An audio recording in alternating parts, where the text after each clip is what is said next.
5 years. That's how long they had been under my roof. 5 long years of late-night arguments echoing down the hallway. 5 years of unwashed dishes piled high in the sink I paid for. 5 years of my quiet life being invaded by two people who thought the world owed them comfort. And yet I endured it. I endured it because blood is blood, and I kept telling myself, someday they'll grow, they'll understand, they'll respect. But then the baby came. The baby changed everything. I remember the day they brought him home. The little bundle wrapped in a soft blue blanket, his tiny fists clenched like he was ready to fight the world. My heart melted instantly. I wanted to reach out, to hold him, to whisper that as long as I lived, he would never lack for love or protection. But before I could even move closer, his father shoved me back, not violently, but with enough force to send a message. His words were sharp, cutting deeper than any blade. Don't touch him.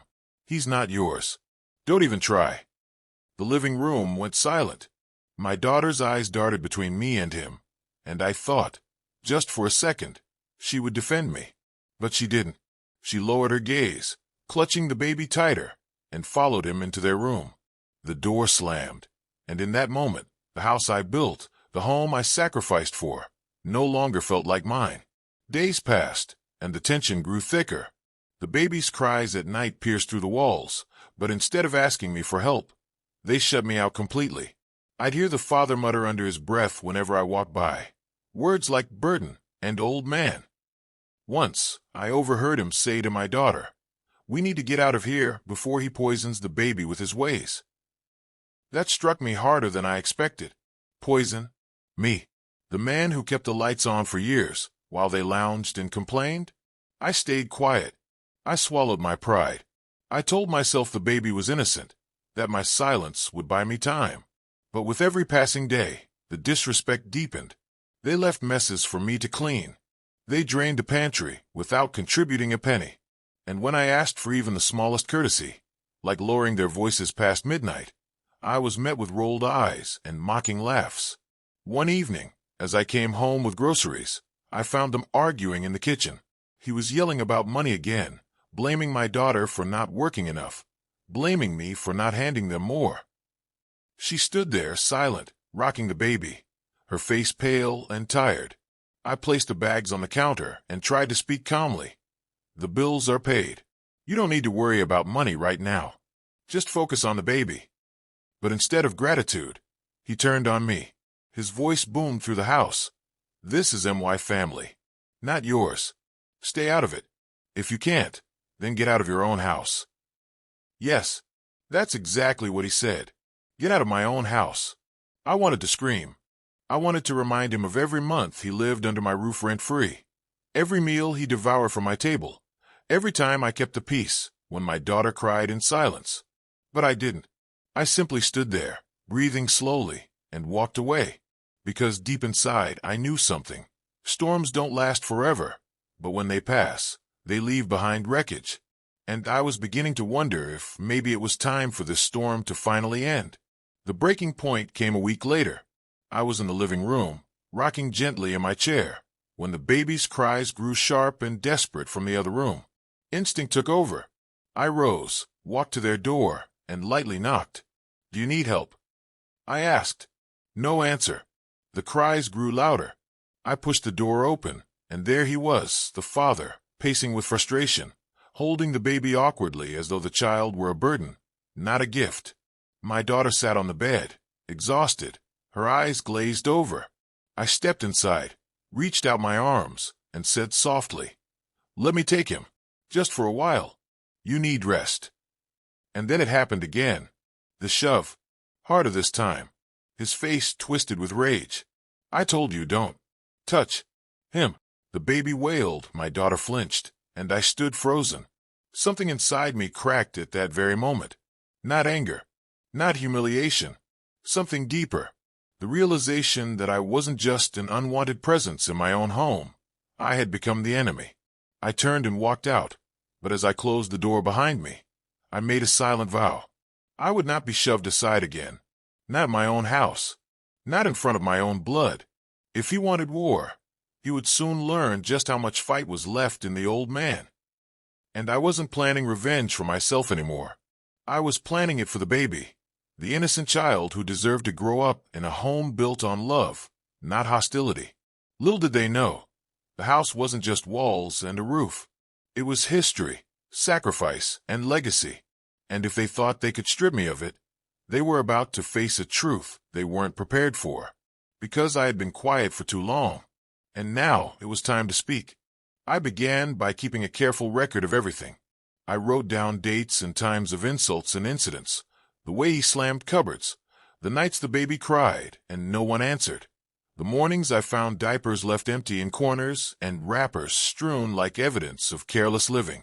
It felt petty to catalog pain, but records are tools and truth is a weapon when used rightly. I also started small repairs I had been putting off, fixing a loose step and tightening a gutter, things that reminded me this house was mine because I had tended it, not because of any paper or title. I invited an electrician I trusted under the guise of checking a light, and while he worked I asked indirect questions about tenancy laws and liability, learning where the line between guest and squatter blurred. Knowledge settled in me like armor. At the same time I softened my tone around my daughter, never loud, never accusatory. I sat with her in the kitchen while she fed the baby and asked about sleep and how she was feeling, letting her talk until the words spilled out and her eyes clouded. She would apologize in fragments, then stop herself, ashamed to speak ill of her husband and ashamed to tell me how alone she felt. I learned that he had charm outside these walls, a smile that calmed others while he stormed at home, promising a future that never arrived. She confessed that sometimes she thought the child would have been safer if she had never left the hospital, that the weight of a marriage like theirs felt like a trap. Her voice would crack, and she would look at me as if seeking permission to break free and not knowing how to do it. Each confession tightened my resolve. I began to change how I spent my days. I took morning walks around the neighborhood and used the time to meet people who had crossed paths with them. I ran into an elderly neighbor who'd once worked at the clinic, and she told me, in a voice low with worry, that she had seen bruises on his knuckles once, and that some of his friends whispered about gambling debts and bad moods. A woman at the bakery, who greeted me by name, mentioned she had seen the father pacing at odd hours, talking on a phone, and looking frantic. These were small confirmations, whispers of truth that knit together into a web. I taped them to my notebook, like stepping stones. Then came the first test. One night, when they left the baby with me for a few hours to attend a neighbor's gathering, I watched him sleep and felt a fierce love bubble up like warm water. I fed him, changed him, hummed the lullabies I had sung to my daughter as a child, and he drifted into sleep with a contented sigh. When they returned, his father studied me briefly and muttered, almost spiteful, that I was getting soft and sentimental. I replied calmly that a grandfather has duties, and that a house is stronger when every generation carries it. He scoffed and walked away, but I noticed the look in my daughter's eyes, gratitude mixed with fear. She was beginning to see me as sanctuary rather than nuisance. As my quiet campaign gathered momentum, I reached out to a solicitor I had known for years. He listened without surprise, his face folding into a map of concern as I explained the situation. He advised me on protective measures, on documenting the baby's residency, and the obligations of a parent to another guardian in the house. He suggested that if the tension escalated, I could petition for a temporary protective order or for formal recognition of my role in the child's life. The words felt legal and cold, but they were also tools to protect an innocent life. I signed a few papers in his office that day, not to displace my daughter's dignity, but to create a barrier around the baby. The father noticed changes. His smirks became tighter, his mutterings more frequent. One evening he confronted me in the hallway. Too close, his breath hot and hostile. "Why are you poking around? Mind your business." My reply was slow and measured. Because this is my home, and because that child will not be weaponized against the mother who carried him. He laughed and shoved past me, but no one saw the hand tremble. That tremor spoke of a man who had been losing control. Control had been his currency, and as it slipped, his demeanor grew uglier. Next I took a bolder step. I arranged a meeting under a neighborly pretense with a woman who ran a local parenting support group. I had been attending quietly and had listened to other parents with the patience of a man who knew the value of community. At the meeting I mentioned casually that I was curious about carers' rights and the ways courts handled disputes when a household contained conflicting claims. A mother there, sharp-eyed and blunt, said that sometimes the simplest route to safety was public accountability. Make them show their face, she told me. Invite them to be seen by the people who know you. I considered the advice. Public exposure had a sting, but so did hidden cruelty. So I began to assemble a quiet circle. I invited a few trusted neighbors for coffee, people who had known my family when my daughter was small and who remembered the way we once were. I did not speak ill of anyone during those gatherings. Instead, I asked about what constituted good parenting and what signs neighbors might notice when a family needed help.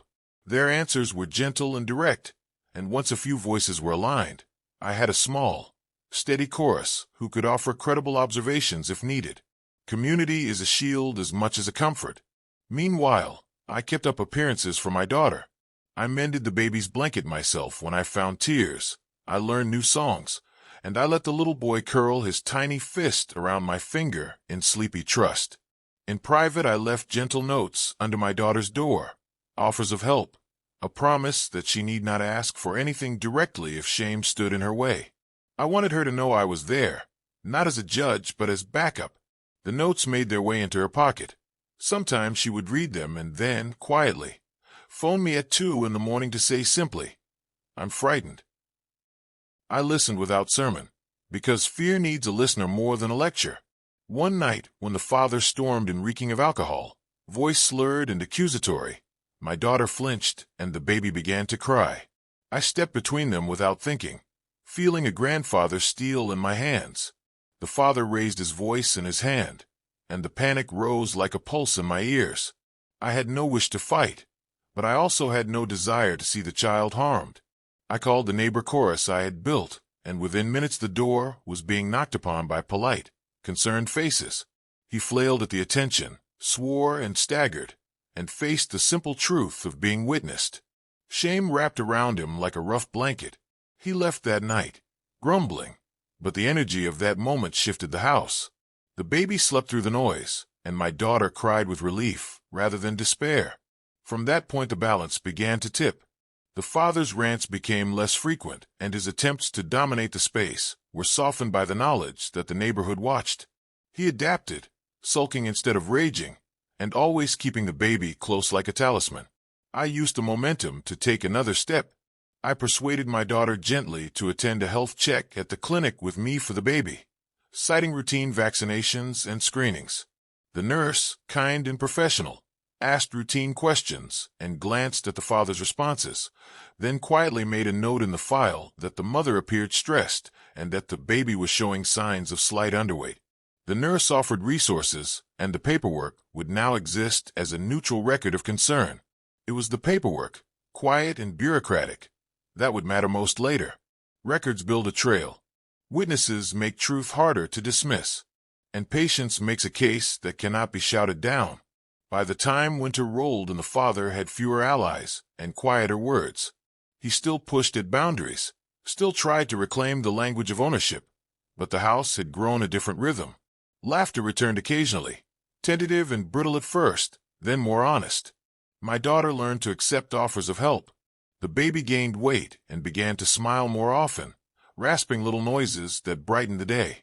I did not rejoice in the father's shrinking presence as much as I rejoiced in the restoration of a home. The goal was never to crush a man into oblivion, but to protect an innocent life and remind a daughter that she had roots she could lean on.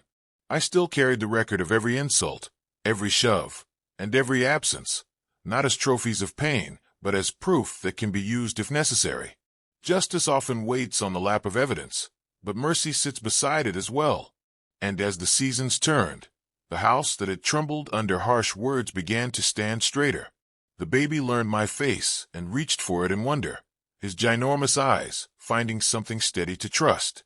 I sat at the window some afternoons watching him chase a shadow on the floor while my daughter prepared dinner, and in that quiet moment I understood the measure of what I had fought for.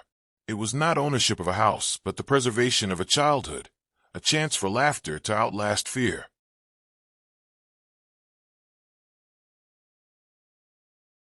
The silence in the house after that moment was heavier than anything I had ever known. I sat in the living room long after they had gone upstairs, the sound of the clock ticking on the wall echoing like a taunt. I kept asking myself why. Why had I given them 5 years of my home, 5 years of peace, 5 years of quiet sacrifice, only for him to shove me away from the very child I had prayed for? That night I barely slept, and when the sun rose, I was not the same man I had been the day before. Something inside me had shifted, hardened. I promised myself I would never beg for a place in my own house again. I started watching them closely, silently. In the days that followed, the baby's cries pierced the night, and yet I was told to stay away. My daughter's husband strutted through my kitchen as though he were the one who built the walls and laid the bricks. He made little comments, sharp as needles, meant to remind me I was unwanted. My daughter said nothing, her silence louder than any defense she could have made. I realized then that she was caught between blood and vows, and the man she chose to marry was winning. But he had underestimated me. One evening, I heard them arguing. His voice thundered, accusing her of not doing enough, of leaning too much on him, of treating the baby as a burden. Her muffled sobs tore at me, but I stayed back in the shadows, listening. That's when I learned the truth. He wasn't just arrogant. He was drowning in debt, reckless. And every time he looked at me, he didn't see a father-in-law. He saw the man standing between him and the inheritance he wanted to control. That shove, that refusal to let me hold the baby, it wasn't about the child. It was about power. That night I lay awake, the ceiling fan spinning above me, and I devised my plan. It wasn't immediate. Revenge never is. It needs patience, timing, precision. I began by pulling back, little by little. No more paying for groceries. No more slipping cash into my daughter's purse when she thought I wasn't looking. No more carrying the quiet weight of their mistakes. I let them taste the freedom they thought they wanted. The bills piled up, and arguments grew louder. He started pacing, snapping, blaming her for things beyond her control. And all the while I watched.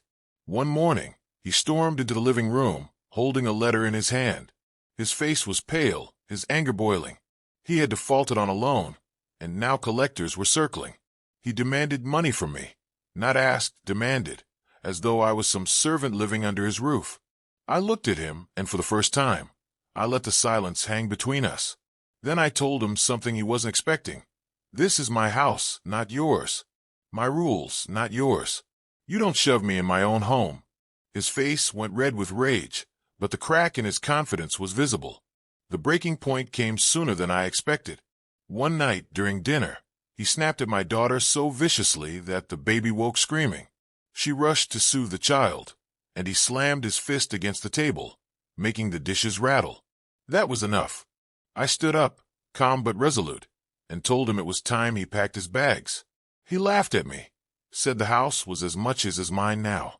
But what he didn't know was that I had already spoken to a lawyer. I had secured every legal right to this property, leaving no loophole for him to exploit. The smirk on his face faltered when I handed him the papers. He tried intimidation. He tried shouting. He even tried turning my daughter against me, claiming I was cruel and manipulative. But she knew, deep down, who had stood by her all these years, and that night, for the first time in a long while, she chose to stand beside me. The man who once shoved me away from my own grandchild left that night, his arrogance trailing behind him like smoke. Peace returned to the house slowly, like sunlight breaking through storm clouds. My daughter wept in my arms, apologizing for the silence she had kept, the times she hadn't defended me. I held her tightly, not needing words. The baby's tiny fingers curled around mine at last, soft and trusting, and I felt the weight of the past months lift from my chest. That simple touch healed wounds deeper than I could have imagined. But revenge was not complete until I watched him truly fall.